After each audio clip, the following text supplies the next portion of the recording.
Hey everyone, welcome to Movie Marathons HQ, where we do movie marathons connected to new releases, and we enjoy and review some of our favorite movies. This video is part of the Avengers Doomsday movie marathon, where we are watching one movie every week to prepare for the release of Avengers Doomsday in December 2026. Today we are reviewing and discussing the Fantastic Four: First Steps. Released in 2025 and directed by Matt Shakman, this is the MCU's take on Marvel's first family after several attempts from other studios in the past, which all had negative to mixed reviews. Unpopular opinion, I have never liked the Fantastic Four. I think their powers are all dumb, except the Human Torch. I guess his powers are cool, but the character I don't care for. And their whole thing of being Marvel's first family, I think has been done better by other teams, like the X-Men and the Avengers. Those teams feel more like a family to me than the Fantastic Four feels like a family. There have been previous attempts to bring the Fantastic Four to the silver screen. In the 60s, Roger Corman had put together a movie which never saw the light of day, and I haven't seen that one. In the 2000s, Tim Story directed two Fantastic Four movies. I've only seen the first one, and it's not very good. And then there was another reboot a few years ago by Fox, directed by Josh Trank. I didn't think that one was too bad. It had some good elements, but it really fell apart in the final act. So it's a very low bar for the Fantastic Four in movie form.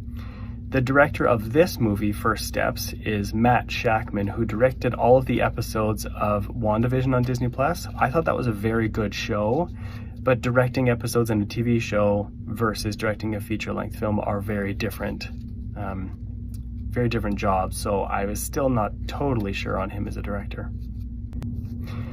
Overall, I really liked this movie. I felt like we were back in Phase 3 of the MCU, where every movie back to back to back was just awesome and firing on all cylinders. That's how I felt about the First Steps. I really liked it, really liked a lot of what they did, and it's a great improvement compared to what we've been seeing from the MCU lately. For positives, I have the aesthetic and the setting, and some of the casting and characterization, and the villains. For negatives, I have the other half of the casting and characterization. The first positive is the aesthetic and the setting. So the aesthetic of this universe was very cool and very different from what we've seen before in the MCU. And the story was also different than anything the Fantastic Four have ever done on screen. This is set in an alternate universe, the 828 universe, we're told. And in that universe, it's 1964. So it's kind of an alternate 1964, which is really cool. The goal of the production design was retro futuristic, which I think they nailed. And I like the Fantastic Four's costumes. I like the Baxter building. I like Herbie. I like the world around them. So the whole aesthetic and the setting is really great. The next positive is the casting and characterization. Of course, casting the Fantastic Four is a monumental task. And Sarah Hallie Finn and the casting team at Marvel Studios had their work cut out for them. There's a lot of expectation for this family of characters. Vanessa Kirby was the one that had me most excited. She's one of my favorite actresses of all time, and I'm impressed by everything I've seen her do. Pedro Pascal as Reed Richards is interesting. I think there's other actors they could have chosen depending on how which direction they wanted Reed to go. And then Johnny Storm and The Thing are also really important. Unfortunately, those two are going to end up in my negatives, but I think the casting is really important, but the characterization was great. I think Sue Storm was the standout. I think her character was very well-rounded and interesting. She gives a speech to a crowd that really solidifies her as a leader and as a hero. And I think Pedro Pascal actually did a very nice job conveying a sense of weight and burden on his shoulders throughout the whole movie, which I don't know how you do that, but I really got the sense that he just had a lot on his mind that somehow he conveyed through his acting performance. So I think that was really great and better than I expected. The villains in this movie are also a lot of fun. Galactus is an incredible villain in the comics, but he could be really silly if done wrong. and I think they really did him justice. His insatiable hunger was straight from the comics, and I liked that they took the world-eating ship approach versus the eat a planet like an apple approach that they've done in the comics. The Silver Surfer was also a standout, and she actually surfed, which I think is really cool. There's been female Silver Surfers in the comics. That wasn't just a random change, and I think having a female Silver Surfer made sense with Johnny's subplot, which has to do with linguistics, which I always love.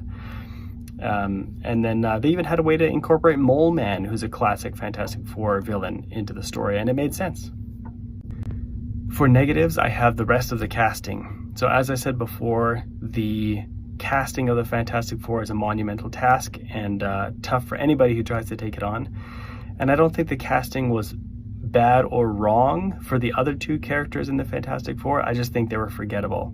I thought the two actors were talented, but their characters were just boring.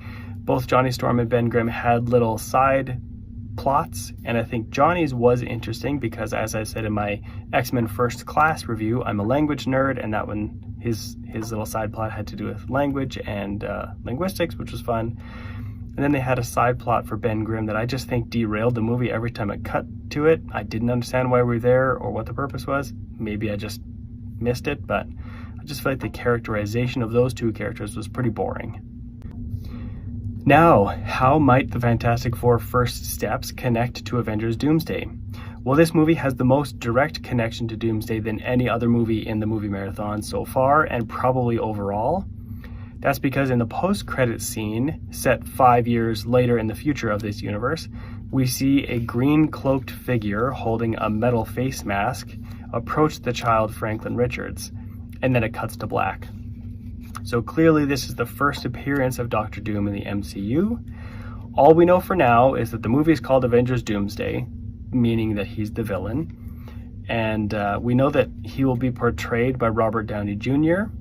The speculation is that he'll be some kind of an Iron Man, Tony Stark variant or something. It also seems like this version of Doctor Doom knows something about Franklin Richards and wants to kidnap him or something, or use his power for some purpose. So that's all we know so far, but that's a direct connection because now we've seen the villain in a short 2-second clip. There's also a little Easter egg in this movie where Sue Storm is presenting to the Future Foundation, which is like a United Nations type thing. And there's a place setting shown for the country of Latveria, but the seat is empty. In the comics, Doctor Doom is from Latveria, so that's another connection that in that universe, there is a Latveria, presumably where Doctor Doom lives, and in the comics, he's been the leader of that country, so perhaps that carries over into Doomsday. So that's one potential connection. Another connection to Doomsday is that all 4 cast members from the Fantastic Four are confirmed to be in the cast of Avengers Doomsday. So we won't have to wait too long to see them again. In the comics, Doctor Doom has always been connected to the Fantastic Four, so it makes sense to have them there when he makes his debut next year. Another connection to Avengers Doomsday is that in the post-credit scene of Thunderbolts, we see the Thunderbolts / New Avengers tracking something entering the atmosphere, and it is revealed to be the Fantastic Four's ship with a big blue 4 on the side. So they are not necessarily on the ship, although that's a fair assumption to make, but somehow the ship from their universe comes into our universe. And so there will be some kind of a connection of the New Avengers and Thunderbolts meeting up with, or meeting them when the ship lands and opens up when we see who's inside, or something to that effect. And then it seems like the Fantastic Four will team up with the Avengers in trying to take on Doctor Doom. So that's my review of the Fantastic Four First Steps. What did you think of this movie, and how do you think it will connect to Avengers Doomsday? Make sure to let me know in the comments. Follow Movie Marathon's HQ on Instagram, YouTube, and TikTok, and also on Letterboxd, where I have made a list of all 5 versions of the Avengers Doomsday Movie Marathon for you to check out. See you at the movies!